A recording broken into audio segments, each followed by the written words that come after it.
La particularité d'un éditeur jeunesse, c'est d'être vraiment chef d'orchestre de beaucoup de choses. Dans le livre jeunesse, il y a d'abord de l'illustration, très souvent, ce qui est une particularité par rapport à l'édition adulte où il y a beaucoup moins d'illustrateurs et d'images.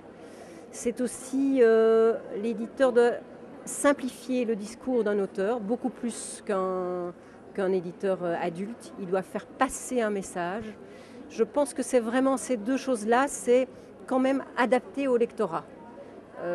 Donc pas nécessairement en simplifiant, mais en clarifiant les choses.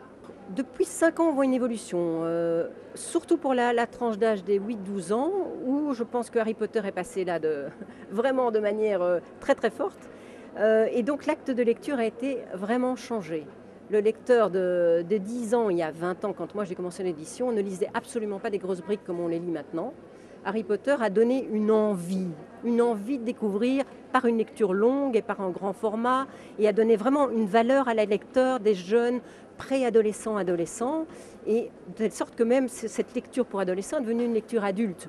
Très rare il y a 20 ans qu'un livre pour les jeunes de 8-12 ans intéresse les adultes, et maintenant, moi je connais plein d'adultes qui ont lu les livres jeunesse avec plaisir. Donc on a compris qu'au fond, la lecture pour les jeunesses était une lecture exactement comme celle des adultes et pouvait être aussi passionnante que pour des adultes. Et je pense que là, Harry Potter a fait un travail extrêmement efficace dont on jouit chaque jour maintenant.